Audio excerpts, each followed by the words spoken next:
आपने भेजी जो किताब, इसका नाम है पत्तियाँ। और इस पत्तियाँ जो किताब है इसकी ज़्यादा शायरी तो आपकी है, लेकिन आपने इंट्रोड्यूस कराया नीलम जी को, नीलम जोगन। और इसीलिए हमारे दूसरे जो गेस्ट हैं इनको मैं इंट्रोड्यूस करवाता हूँ कि नीलम जोगन हिंदी की शायरा हैं और इसके साथ साथ वो बहुत खूब गाती हैं। इन्होंने मुझे 2 अपनी सीडीज़ भी दी थी और भजन की सीडी हैं और रिलीजियस सीडीज़ हैं ऑब्वियसली, और बहुत मुझे मज़ा आया उनको सुनने को। आज इनको सुनेंगे तरन्नुम में, और एट द सेम टाइम वो वैसे भी सुनाएंगी अपनी चीज़ें, और सोहन राय के साथ भी हम बातचीत करते रहेंगे। सोहन राय जी, जो हिंदी शायरी है जी, इट इज़ मोर प्रोमिनेंट। इसके कई रीज़न हैं। एक तो ये है कि इंडिया में जो हमारी राष्ट्रीय भाषा है वो हिंदी है, और हिंदी तकरीबन देश के हर सूबे में बोली और समझी जाती है, लेकिन नेवरदलेस के साउथ एशिया में थोड़ी कम है, लेकिन फिर भी उनकी ज़रूरत है कि they must know the language. इसी तरह से जब पंजाब में हम जाते हैं, जैसे मेरी wife she was born and studied in Rajasthan, लेकिन जब उन्होंने जॉब लेनी थी लेक्चरशिप की कॉलेज में हिस्ट्री की, तो उनको कहा गया भी अगर आपको पंजाबी आए तभी हम आपको जॉब दे सकते हैं। She had to study that. Similarly जो राष्ट्रीय भाषा है वो ज़रूरी बहुत है। अच्छा, पहले तो मैं ये पूछूंगा before you recite your poetry कि आजकल कैसा भविष्य है हिंदी का बाहर के मुल्कों में? बाहर के मुल्कों में अच्छा है, जहाँ पे बड़ा काम हो रहा है। कथा यूके है और हिंदी समिति है, ये प्रोग्राम करते रहते हैं। अभी हाल ही में किया प्रोग्राम। और यहाँ पे जो है हर साल हिंदी समिति वाले जो है ना यूरोप के स्टूडेंट्स को हिंदुस्तान ले जाते हैं। यहाँ पे लोग इम्तिहान कराते हैं, पढ़ाते हैं, इम्तिहान देते हैं, जब पास हो जाते हैं वो कुछ लोग यहाँ पे स्पॉन्सर भी करते हैं उनको, और गवर्नमेंट ऑफ इंडिया के वो मेहमान होते हैं, राष्ट्रपति को मिलते हैं, और वहाँ पे जो हिंदी लेखक हैं उनको मिलते हैं। ये हर साल वो करती है हिंदी समिति। ऐसे ही कथा यूके जो है वो भी हिंदुस्तान से किसी नावल निगार को या कहानीकार को इनाम देती है यहाँ पर। और आप जानते हैं कि एक यहाँ का होता है लिखने वाला, एक हिंदुस्तान का होता है वो कथा यूके, वो करते हैं। ये भविष्य अच्छा है यहाँ पे, अच्छा भविष्य बाहर। हाँ। तो मुझे याद है कि इन द 60s यूरी गगरिन जो था, जो पुलाड़ में गया था रशियन, वो हिंदुस्तान आया जी, तो वो रशियन में बोल रहा था। एक पत्रकार ने कहा कि भी आप तो अंग्रेजी बहुत अच्छी जानते हैं, अंग्रेजी में क्यों बात नहीं करते? तो वो कहने लगा कि जब मैं बाहर जाता हूँ, आई एम द एम्बेसडर, मैं सफ़ीर हूँ अपने देश का। और जब आप सफ़ीर होते हैं तो अपना जो ज़बान है वो भी साथ लेके जाते हैं। मैं इसीलिए ये रशियन ज़बान बोल रहा हूँ, अगर आपको ज़रूरत है तो आप इंटरप्रेटर ले लें और समझ लें मैं क्या कह रहा हूँ। इसी तरह से वो नरेंद्र मोदी हैं। नरेंद्र मोदी ने कहा है कि मैं जब बाहर जाऊंगा, अभी तक तो जहाँ नहीं आए, अमेरिका भी नहीं गए ना, वहाँ हिंदी बोली। हाँ जी, वो यही कह रहे हैं कि जब मैं बाहर जाऊंगा, बाहर का उनका मतलब अमेरिका से है, अमेरिका ब्रिटेन जाऊंगा तो I will speak in Hindi, let's see कि whether he speaks in Hindi और नॉट। सो जो ज़बान होती है राष्ट्रीय भाषा खासकर, वो अपने अपने इम्पोर्टेंट होती है, लेकिन इसके साथ साथ जो पॉलिटिशियन हैं, जो अदीब लोग हैं, जो एक्टर हैं, वो सभी को चाहिए कि वो हिंदी में बोलें। और लेकिन हमारे जो एक्टर हैं वो अंग्रेज़ी में बोलते हैं, इंडिया में भी जहाँ भी बोलते हैं।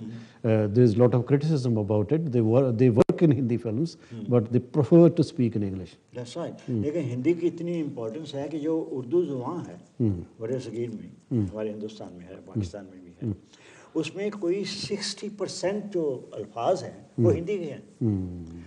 उर्दू की जो ग्रामर है वो भी हिंदी पे बेस है।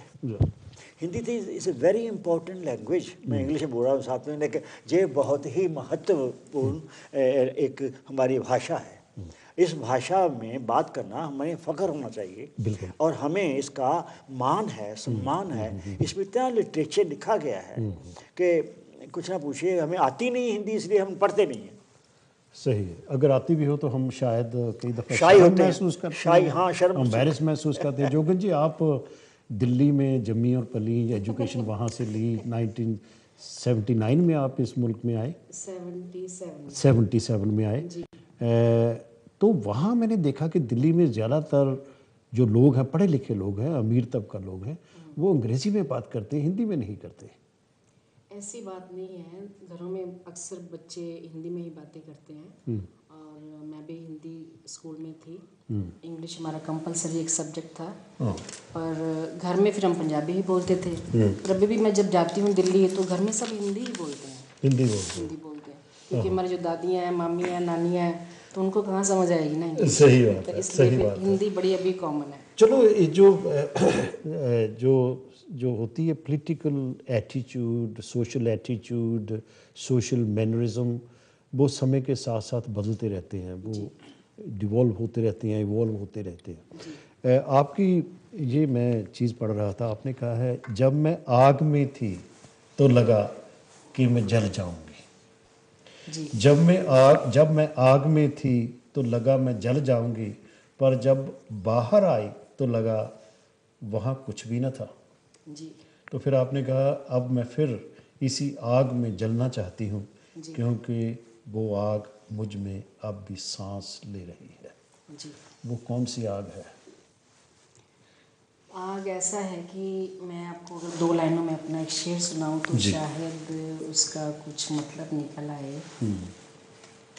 मुझे पता नहीं था, आपने पहले पूछना है। हाँ जी। जी।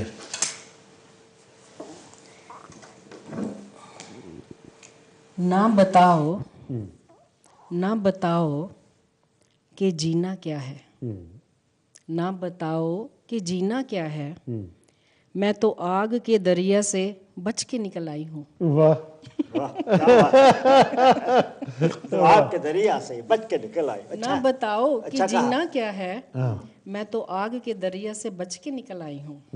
ये मेरा छोटा सा शेर है। तो बाकी रही आग की बात, वो ऐसा है कि जिंदगी में कहीं ना कहीं हर कोई एक ना एक कहीं आग में जल रहा है। जी। वो हमें पता नहीं चलता, जब हम जलते हैं ना तो उसको तो उसकी तपिश होती है। ये इस तरह से है कि जैसे बहुत गर्मी पड़ती है ना जब मौसम में, तो थोड़ी सी बरसात हो जाए ना फिर हम भूल जाते हैं उसको। फिर जब ज़्यादा ठंड होती है फिर कहते हैं नहीं यहाँ गर्मी अच्छी सी। तो अब जब शायरी करती हैं तो किस किस्म का माहौल आपको चाहिए? कुछ लोग कहते हैं भाई मुझे अकेले छोड़ दो, ये कमरा ऐसा होना चाहिए, मैं बाहर जाके लिखूंगा जब लिखूंगी। जी। आपके लिए कौन सा माहौल चाहिए, कैसा एटमॉस्फेयर चाहिए लिखने के लिए? जहाँ तक माहौल की बात है उसमें एक कंडीशन आ जाती है, और मेरी शायरी में कोई कंडीशन नहीं है। मैं बिल्कुल आज़ाद हूँ, क्योंकि शायरी मेरे ख्याल से ये कुछ नहीं, एक फीलिंग है, एहसास है, किसी चीज़ को महसूस करना है। तो मैं कब किस चीज़ का एहसास कर जाऊँ या किसको महसूस कर जाऊँ ये तो मुझे भी नहीं पता। सही। क्योंकि ऐसी चीज़ों का कोई वक्त कहते हैं ना फिक्स नहीं होता। सही बात। हाँ भी 8 बजे हमको कुछ फीलिंग आएगी या 9 बजे ऐसा होगा। जी। और मेरा ऐसा है कि लिख लूँ तो शायद एक दिन में 4 शेर लिख लूँ, ना 5 लिखो तो मिनट ना में एक गज़ल लिख लूँ, 2 मिनट में एक भजन लिख लूँ, ना लिखूँ तो 6-6 महीने तक कुछ ना लिखूँ। क्योंकि बचपन से मेरे साथ ऐसा हुआ है कि जब से मैंने होश संभाल लिया है, या जहाँ तक मुझे याद है, मैंने सबसे पहले मेरी लगन भगवान में थी तो मैंने भजन लिखने शुरू किए। और उसके बाद जब जैसे जैसे उम्र बढ़ी, इंसान कॉलेज में आया, शादी हुई, सब कुछ, वो फिर जैसे अंदर ही अंदर मेरे एक शायरी ने जन्म लिया। जी। और जैसा जैसा माहौल, और अगर मैं ऐसा कहूँ कि कहीं भी कोई भी माहौल कह लो या घटना कह लो या कोई ऐसा वाक़या हो जाता है या मैं कुछ देख लेती हूँ जो कि without like wasting a second जो मेरी रूह को कुछ टच कर जाता है, मेरी आत्मा को छू जाता है, तो आप तो उस वक्त से कहिए कि बस एक शायरी हो जाती है। जी। तो बस ये मेरी कहानी है, कोई टाइम मेरा फिक्स नहीं है, क्योंकि वैसे भी मैं अपने आप को एक जी। फ्री बर्ड बोलती हूँ, जी। मैं आज़ाद पंछी हूँ। वाह वाह अब जो आज़ाद आजाद और आवारा। आवारा मैं ऐड करता हूँ। आज़ाद पंछी। राही जी जी शायरी का बहुत अच्छा इन्होंने वो दिया, तबसरा किया कि भाई जब कृपा होती है भगवान की, ये भी आप जी कहना चाहते जी हैं, जी। जब एहसास होती है, जब लगन लगी वो उससे हो तो जाती है, लगन जी हो जाती है। जैसे आपने एक बारिश की भी बात कही है जी कि हमारे पंजाबी के शायर हैं सुरजीत पात्र साहब, जी हाँ। जी तो उनको मैंने पूछा 1993 में, रेडियो पर लेके गया, मैंने कहा यार कब लिखते हो, कैसे हो जाता है ये सारा कुछ? वो मुझे कहने लगे कि अनजान बनते हो, तुम भी शायर हो तो आप जानते हैं कि क्या होता है कि जब बहुत गर्मी हो जाती है, गर्मी का मतलब तपश हो जाती है अंदर, तो फिर बारिश आती है। हाँ। जब जब मौसम जो है गर्म जी, होता है जी। तो शाम को बारिश होती है। इसी तरह से शायर की जो शायरी है वो कलम की नोक पर आती है। तो आप कैसे महसूस करते हैं, क्योंकि आप तो शायर हैं, मतलब मुझे कई दफ़ा ऐसे लगता है क्योंकि आपने इतनी किताबें छप चुकी हैं, इतना कुछ अच्छा लिख चुके हो आप। Thank you. और इतना कुछ लिखने के लिए आपको एक माहौल चाहिए, एक ख़ास किस्म का एटमॉस्फेयर चाहिए। That's what people think. No, it's not that. एहसास जो है ना, जैसे नीलम जी ने कहा कि एहसास है, एक आग है। मेरा एक चलता फिरता शेर है कि आग लगी है आग, हाँ, जमाना देखे है। वाह। ये आग है ऐसी, मैं जल रहा हूँ और जला भी रहा हूँ। हाँ, और ये जलन है, एक एहसास है, और ये एहसास जिंदा रहता है, हर वक्त जिंदा रहता है, ये कभी नहीं मरता। तो आपकी ये शायद मैं फिर कहना चाहूँगा आपकी खिदमत में कि शायर अगर शायर है तो वो हर वक्त शायर है। ये नहीं है पार्ट टाइम कुछ नहीं होता। शायरी या 5 फॉर्म्स ऑफ आर्ट्स, उसमें संगीत जो सबसे उत्तम है, नंबर 2 पर शायरी आती है। जिस शायरी में संगीत नहीं वो शायरी नहीं है। सही सही, बिल्कुल सही बात है। ठीक है ना बात भाई?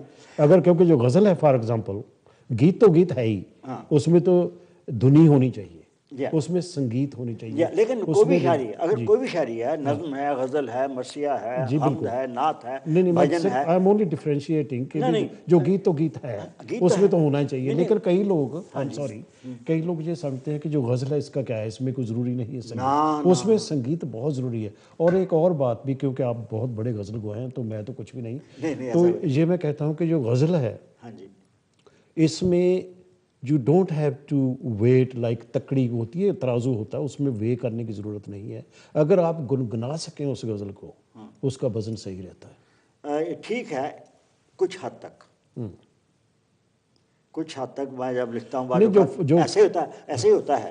लेकिन जब मैं उसकी तख्ती करता हूँ, छंद और बद में करता हूँ, तो नज़र आता है यहाँ पे ये शब्द ठीक नहीं है, वो भारी नहीं, वो तो है ही, अच्छा। वो तराशने की बात है। हाँ। लेकिन जब आप एक गज़ल अपनी गज़ल देख लेना आपने, जब आप गाएंगे तो आपको तुझे पता चल जाएगा कि ये जो लफ्ज़ है, ये जो शब्द है यहाँ नहीं होना चाहिए। लेकिन हर वक्त नहीं होता जी। चलो हर वक्त नहीं होता। चलो, वो अपना भी नहीं रहा। हाँ तन बदन भीग गया रात की तन्हाई में, जी, तन बदन भीग गया रात की तन्हाई में, ऐसे उतरा वो मेरी रूह की गहराई में। अच्छा, तो ये गज़ल जो है अपने आप में मुझे तो बहुत ही अच्छी लगी है। अगर आप अपनी आवाज़ में सुना दीजिए तो हमारे जो दर्शक जी हैं। पे ही निकल गई है। हाँ जी मैं ये अर्ज करता हूँ, जी। मैं गज़ल चाहे तो लफ्ज़ पढ़ता हूँ, गा के नहीं पढ़ता। ओके। गज़ल को गा के पढ़ना एक कमज़ोरी शायर की होती है। नो जब मैंने गाने की बात की ना, कोई भी शायर जो है ना, चाहे वो तरन्नुम में गाए या ना गाए, ना तरन्नुम में गाए या ना गाए, लेकिन मन में वो गुनगुना वो रहा है। संगीत होता है। हाँ, अगर कहें तो मैं गा सकता हूँ उसको। नहीं, ऐसी बात नहीं है, मैं ये नहीं कह रहा, मैं वो डिफरेंट बात वो है। है शेर में अर्ज कर रहा हूँ। आप पढ़िए द वे यू वांट। मतलब अर्ज कर रहा हूँ हाँ, इरशाद। कि तन बदन भीग गया रात की तन्हाई में, या तन बदन भीग गया रात की तन्हाई में, ऐसे उतरा वो मेरी रूह की गहराई, ऐसे उतरा वो मेरी रूह की गहराई में। ये देखिए साथी साहब कि उनकी आंखों में मोहब्बत की गज़ल थी रोशन, उसकी आंखों में मोहब्बत की गज़ल थी रोशन। वक्त खामोश रहा सांस की शहनाई, वाह। वक्त खामोश रहा सांस की शहनाई में, नूर बन बन के अंधेरा भी थिरकता ही रहा। हाँ, नूर बन बन के अंधेरा भी थिरकता ही रहा। इस कदर रंग थे उस हुस्न की परछाई में, वाह। इस कदर रंग थे उस हुस्न की परछाई में। ये देखिए कि उसकी बेलौस मोहब्बत का मैं क्या जिक्र करूं, उसकी बेलौस मोहब्बत का मैं क्या जिक्र करूं। जख्म दिल भर गए एक लम्हे मसीहाई में, वाह। जख्म दिल भर गए एक लम्ह से मसीहाई में। और उसका आखिरी शेर है, मक्ता नहीं हुआ कि बाद मुद्दत के मुझे जीने का एहसास हुआ। हाँ, बाद मुद्दत के वो एहसास की बात कर रहे थे। जीने का एहसास हुआ, जिंदगी मुझको मिली मेरे ही हर जाई में। क्या बात, क्या तन बात। बदन भीग गया रात की तन्हाई में, ऐसे उतरा वो मेरी रूह की गहराई। तो इसमें जो आपने कहा कि ये मक्ता नहीं है, तो मक्ता है इस गज़ल का जो आप नहीं पढ़ना? मक्ता नहीं, ऐसा है कि मक्ता वो होता है वो जिसमें शेर है, अपना जिसमें नाम, कि शायर का तखल्लुस नाम होता आए। है शायर का। लेकिन मैं कभी जबरदस्ती नहीं करता। जो चलो ठीक है। जहाँ मेरा मुद्दा ख़त्म हो गया, जहाँ मैंने मेरे एहसास ख़त्म हो गया उससे, उस तहजीब के मतलब, उस तहरीर के मतलब, उस गज़ल के मतलब, नज़्म गीत के मतलब मैं ख़त्म। सो बेसिकली मक्ता ज़रूरी नहीं है गज़ल में। ना ये कहना चाहते हैं। ना।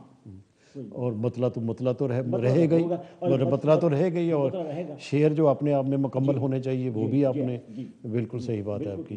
जी नीलम जी, आप कुछ सुनाइए, कुछ तरन्नुम में हो जाए। तरन्नुम में एक शेर मेरे सामने है, जी, क्योंकि बात चल रही है आग की। शेर है छोटा सा, तरन्नुम में सुनाती हूँ आपको। मेरे दिल की हर लहर में, वाह। मेरे दिल की हर लहर में एक आग सी लगी है, मेरे दिल की हर लहर में वाह वाह। एक आग सी लगी है, जितनी बुझाई मैंने वो और भी बड़ी है, जितनी बुझाई मैंने वो और भी बड़ी है। वो कहा ना कि मैं उस आग में फिर जाना चाहती हूँ जी। तो ये वो आग है जो नज़र तो नहीं आती, पर आग के भी कई रंग हैं, कई रूप हैं। कोई प्यार की, कोई नफरत की, कोई दुख की, कोई तकलीफ़ों की, कोई हैरानी की, कोई चमत्कारों की। इसके बड़े रंग हैं। नीलम जी बहुत बहुत शुक्रिया। और हमारी ब्रेक आ गई है, और ब्रेक के बाद फिर मिलते हैं दोस्तों। We will have just a few moments of break and after that we will continue with our two guests, Sohan Rahi and Neelam Jogan ji.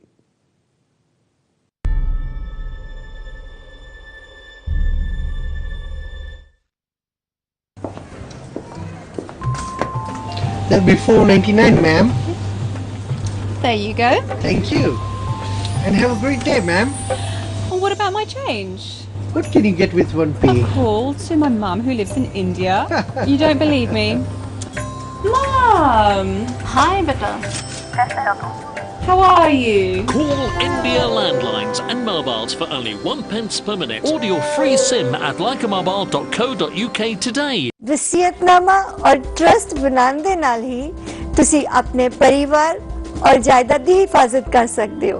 Abacus Wills and Trusts ਮਾਹਿਰ ਹੈ ਵਸੀਅਤਨਾਮਾ ਔਰ ਟਰਸਟ ਬਣਾਉਣ ਦੇ ਵਿੱਚ, ਇਨਹੈਰੀਟੈਂਸ ਟੈਕਸ ਪਲਾਨਿੰਗ ਔਰ ਪਾਵਰ ਆਫ ਅਟਾਰਨੀ ਬਣਾਉਣ ਦੇ ਵਿੱਚ। ਸਾਡੀ ਲੀਗਲ ਟੀਮ ਕਾਗਜ਼ਾਤ ਬਣਾਉਂਦੇ ਨੇ ਤੁਹਾਡੇ ਹਾਲਾਤ ਔਰ ਜ਼ਰੂਰਤ ਦੇ ਮੁਤਾबिक।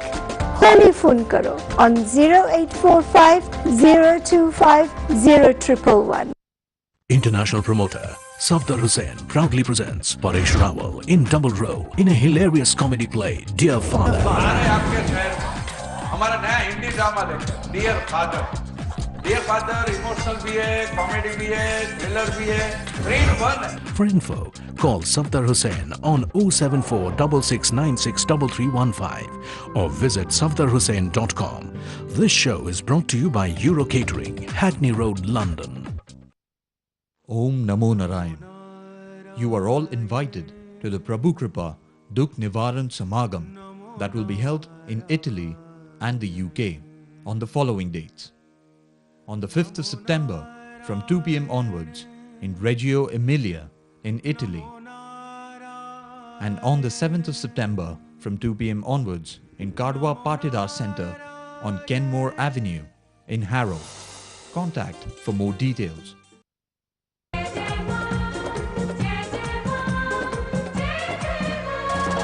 जय माता दी, जय माता दी, जय माता दी बोल पवन वाले जान वाले जय माता दी बोल पवन वाले जान वाले तेरे भगता कराया जगराता तेरे भगता कराया जगराता नी माए तेनू आना पओ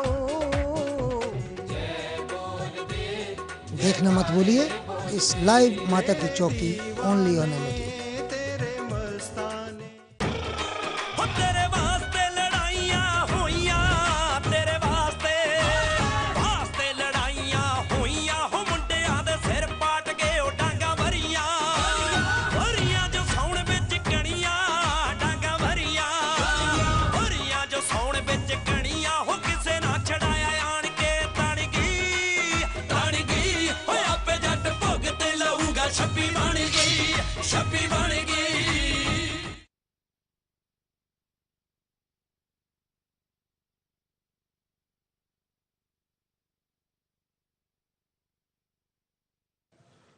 दोस्त बैक टू साथी के संग संग प्रोग्राम। और जैसे मैंने पहले कहा कि ये प्रोग्राम एवरी वेडनेसडे होता है at 9:30 PM and it last for 1 hour. और हर एक प्रोग्राम में हम 2 शायर लाते हैं, पंजाबी के भी हो सकते हैं, हिंदी के भी हो सकते हैं, उर्दू के भी हो सकते हैं, नेक्स्ट वीक गुजराती के भी होंगे।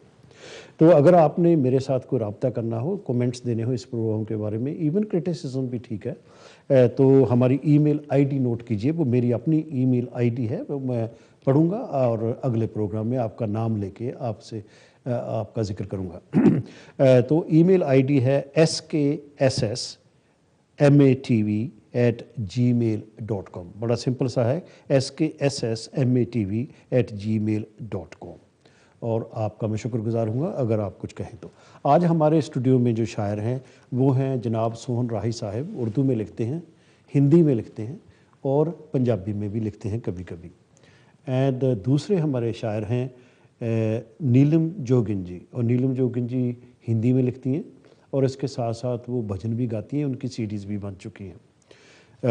भजन के साथ साथ आप कोई रोमांटिक चीज़ भी गाई है आपने या नहीं गाई? कोई गज़ल? जी, गज़ल भी हैं, गीत भी हैं। और फिर वही बात आ जाती है, जो एहसास आ गया वो खुद ही लिखा जाता है। लिखा जाता है और गाया भी जाता है। गाया भी जाता है। आपकी सीडी कोई नहीं ऐसी बनी? गज़लों की सीडी, अगली सीडी मैं गज़लों की बनाने की कोशिश कर रही हूँ जी। तो थोड़ा ब्रेक दिया मैंने भजनों को, तो मैंने कहा अब की बार गज़ल हो जाए। तो एक जब आपका मैंने नाम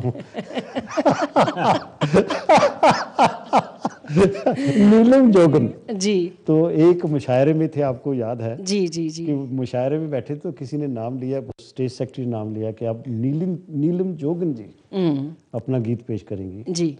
तो मेरा जी चाहा था कि आप मैं कहूँ कि ये पहले सुना दो, जोगन बन जाऊंगी पिया तोरे कारण। अच्छा जी, एक लाइन सुनाइए यार, कुछ सुनाइए, जोगन बन जाऊंगी। जोगन का असल में ऐसे है कि ये तखल्लस है, शेरो शायरी में आपको पता हर एक का होता है। हाँ। और बना ऐसे कि क्योंकि जो मेरी सबसे पहली मैंने स्तुति की थी ना, भगवान शिव शंकर और शेरा मालिक मैं बहुत मानती हूँ। अच्छा जी। और बचपन में मुझे याद है जब मैंने लगन कहीं लगी उसके साथ, तो मैंने जो पहली मेरी स्तुति थी उसमें मेरा अपने आप ही जोगन नाम आ गया था। हाँ। तो फिर जब इस लाइन में आई तो मेरे को राही जी ने पूछा कि आप अपना तखल्लस रखिए नीलम जी। तो जब मेरे को पहली स्तुति याद आ गई तो वो फिर भजनों वाली हो जाएगी यहाँ पे। तो अगर शेरो शायरी में लाउड है तो मैं 2 लाइनें बोल देती हूँ। आप बोलिए। पक्का? ठीक है। सुनने वाले तंग तो नहीं आ जाएंगे? नहीं वो थोड़ा 2-3 लाइनें सुनाती हूँ थोड़ा ताकि ब्रीफ वहाँ से रखना। चल जाएगा पता कि कैसे है। जी अच्छा। जस्ट 2 लाइनें बोल लेती हूँ, नहीं तो बहुत लंबा वो भजन सा हो जाएगा मेरा। मेरे गुरुदेव मेरे महादेव, मैं शरण तिहारी आई हूँ, मैं शरण तिहारी आई हूँ, मैं बन के जोगन आई वाह जी वाह वाह वाह वाह।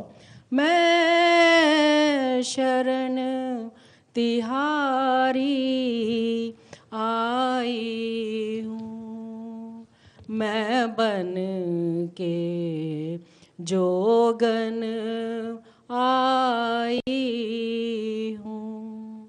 मेरी रखियो लाज, मेरी रखियो लाज, मेरे महादेव।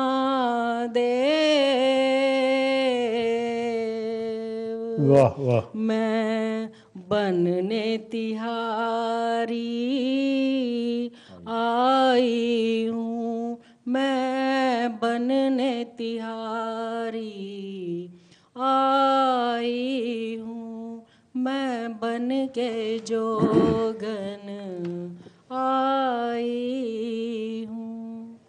बहुत खूब जी, थैंक यू, बहुत बहुत शुक्रिया। और जोगन जो इन्होंने आपने दिया इनको तखल्लुस, वो सो आपका दिया हुआ है। मैंने नहीं दिया, ये कहा कि राही जी ने कहा कि ये अच्छा रहेगा। हाँ ये अच्छा रहेगा। मैंने ये कहा कि अब लिखते हैं आप तो चाहिए आपको छोटा सा कोई नाम हो तो तखल्लुस। सो जोगन, जोगन इज बेस्ट। जोगन मेरी पहली स्तुति थी उसमें जोगन है, और फिर कई मेरे ऐसे हैं भजन जिसमें जोगन ऑटोमेटिकली आ गया है। तो फिर मैंने कहा चलो आपका भी हिस्सा है इसमें, जैसे आपने हिस्सा इसमें डाला। ये जो किताब है पत्तियाँ, ऊपर लिखा है सोहन राही, अंदर जाकर इनकी भी नज़में शामिल है। ये पहली दफ़ा मैंने देखा, ये पहली दफ़ा मैंने पहली किताब ऐसी है, पहले देखा कि किसी और शायर या शायरा की नज़में भी इसमें शामिल है। लेकिन ब्रेक हमारी फिर से आ गई है, ब्रेक के बाद आपका सुनेंगे। तो दोस्तों ब्रेक फिर हमारी आ गई, आई एम सो सॉरी। तो ये लेनी पड़ती है ब्रेक। तो ब्रेक के बाद फिर मिलेंगे।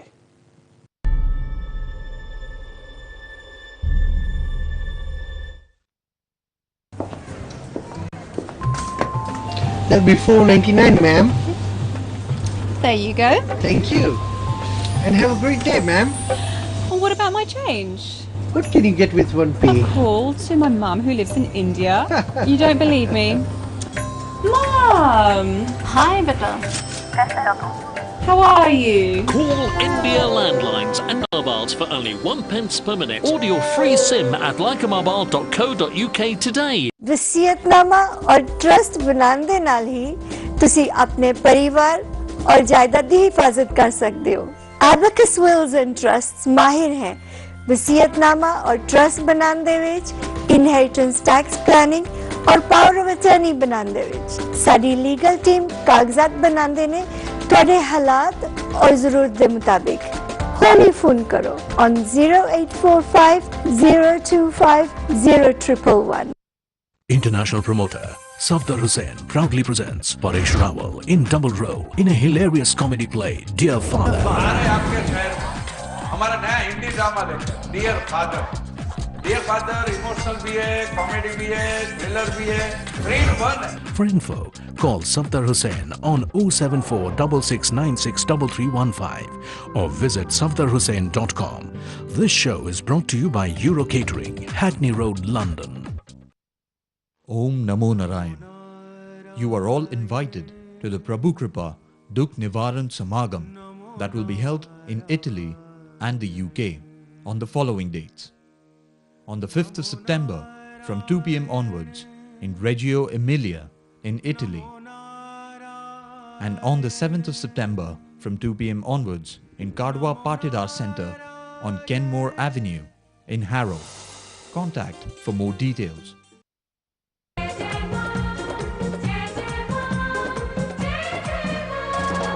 जय माता दी, जय माता दी, जय माता दी, बोल पवन वाले जान वाले। जय माता दी, बोल पवन वाले जान वाले। तेरे भगता कराया जगराता, तेरे भगता कराया जगराता, निमाए तेनू आना पो। देखना मत भूलिए इस लाइव माता की चौकी ओनली ऑन एलईडी।